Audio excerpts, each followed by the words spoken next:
Bayangkan, jika semua yang kita tahu tentang asal-usul manusia ternyata keliru atau sengaja dibuat keliru.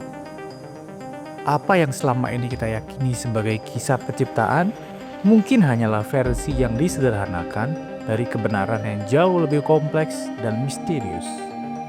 Selamat datang di Xenology, channel yang membahas tentang segala sesuatu yang kontroversial, misterius, konspiratif, dan tidak dibahas mendalam dalam bidang keilmuan lain.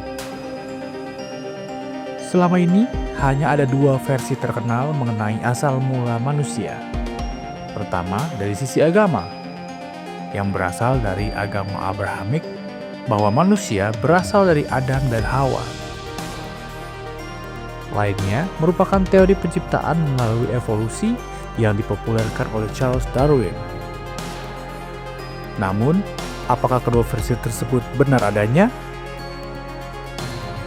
Dalam teks-teks kuno dari peradaban Sumeria, disebutkan bahwa ada makhluk yang datang dari langit, dikenal sebagai Anunnaki, dari planet Nibiru. Siapakah sebenarnya mereka? Dan mengapa nama mereka hampir tidak pernah disebut dalam diskusi sejarah modern? Dari tablet batu hingga artefak arkeologis, banyak bukti yang menunjukkan bahwa manusia mungkin memiliki hubungan yang lebih dekat dengan makhluk luar angkasa atau alien daripada yang kita bayangkan. Mari kita mulai dengan pertanyaan mendasar. Siapakah sebenarnya Anunnaki? Dalam mitologi Sumeria kuno, Anunnaki adalah dewa yang turun dari langit untuk berinteraksi dengan manusia. Namun, banyak peneliti modern yang percaya bahwa mereka bukan sekedar dewa-dewa, melainkan makhluk luar angkasa yang datang ke bumi ribuan tahun yang lalu. Dalam bahasa Sumeria, Anunnaki berarti mereka yang datang dari surga ke bumi. Kisah mereka pertama kali ditemukan pada tablet batu berusia lebih dari 6.000 tahun di wilayah yang sekarang dikenal sebagai Irak atau Mesopotamia, rumah bagi peradaban Sumeria. Menurut teks-teks kuno ini, Anunnaki datang dari sebuah planet bernama Nibiru. Planet ini memiliki orbit yang sangat panjang, sekitar 3.600 tahun untuk mengelilingi matahari kita. Tapi mengapa mereka datang ke bumi? Jawabannya mungkin akan sangat mengejutkan, yaitu untuk mencari emas. Emas, menurut teori ini, sangat penting bagi bangsa Anunnaki yang bertujuan untuk memperbaiki planet mereka yang rusak. Dan untuk mendapatkan emas dalam jumlah besar, mereka membutuhkan banyak tenaga kerja. Namun, daripada melakukan pekerjaan kasar itu sendiri, mereka memutuskan untuk menciptakan makhluk yang bisa mereka perintahkan, yaitu manusia. Dalam teks kuno yang dikenal sebagai Enuma Elish dan Atrahasis, ditemukan kisah penciptaan manusia yang sangat berbeda dari yang kita kenal dalam kitab suci. Menurut teks ini, para Anunnaki memutuskan untuk menciptakan manusia pertama melalui eksperimen genetika. Enki, pemimpin dari para Anunnaki, mengambil DNA dari makhluk primitif yang sudah ada di bumi, sejenis hominid purba, dan mencampurkannya dengan DNA mereka sendiri. Hasilnya adalah manusia pertama yang mereka sebut Adamo. Jika nama ini terdengar familiar, itu karena memiliki kemiripan dengan nama Adam dalam kitab Kejadian. Dalam versi ini, manusia bukanlah makhluk mulia yang diciptakan dengan tujuan ilahi, tetapi lebih seperti pekerja atau budak yang diciptakan untuk menambak emas bagi para Anunnaki. Mari kita lihat beberapa kemiripan yang mencolok antara kisah Anunnaki dalam tablet dan ajaran agama modern.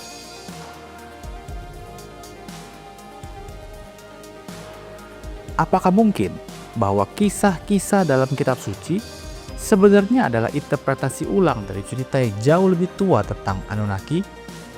Banyak teori konspirasi yang percaya bahwa Anunnaki adalah dewa-dewa yang dipuja oleh peradaban kuno dan kemudian digambarkan sebagai malaikat atau Tuhan dalam agama modern. Jika kisah Anunnaki benar, Mengapa kita tidak diajarkan tentang mereka di sekolah atau di gereja? Banyak yang percaya bahwa cerita ini sengaja disembunyikan oleh gereja dan pemerintah dunia untuk menjaga kontrol atas populasi manusia. Sempat diproduksi film berjudul Anunnaki, karya John Grass, yang diadaptasi dari buku karangan Zecharia Sitchin pada tahun 2005. Film ini lantas dilarang beredar di banyak negara, termasuk di Indonesia. Alasannya, karena film ini dapat membuat penontonnya mempertanyakan eksistensinya dan tidak lagi percaya kepada Tuhan. Beberapa teori menyatakan bahwa siklus orbit planet Nibiru terjadi setiap 3.600 tahun sekali, yang berarti kemungkinan mendekati bumi bisa terjadi di masa depan. Namun, sejauh ini tidak ada bukti ilmiah yang mendukung klaim ini. Badan Analisa Dunia seperti NASA telah membantah keberadaan Nibiru.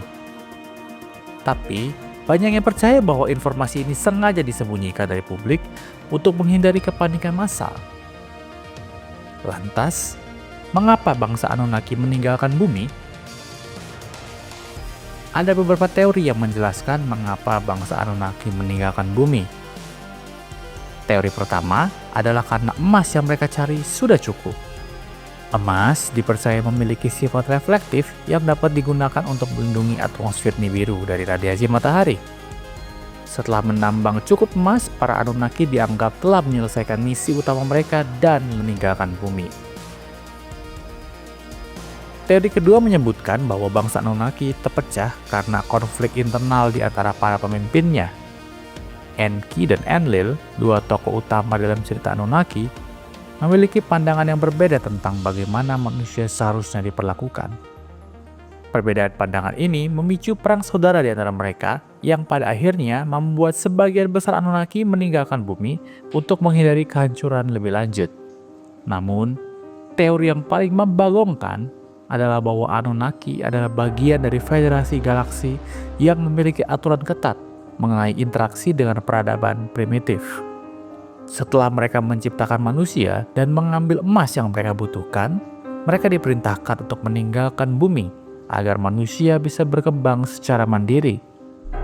Sejak saat itu, Anunnaki dianggap mematuhi perjanjian tersebut dan hanya mengamati manusia dari kejauhan tanpa terlibat langsung lagi. Namun, dalam banyak teks kuno, ada petunjuk bahwa mereka akan kembali suatu saat nanti. Pertanyaannya adalah, kapan mereka akan kembali dan apa yang mereka cari kali ini? Jika Anunnaki benar-benar kembali, pertanyaan terbesar adalah, apakah mereka akan datang sebagai sahabat? Atau sebagai penguasa yang menuntut kita untuk melunasi utang peradaban kuno yang sudah lama kita lupakan? Silakan tulis komentarmu di kolom komentar. Like dan support channel ini agar channel ini semakin berkembang dan memberikan informasi membanggakan lainnya. See you next time.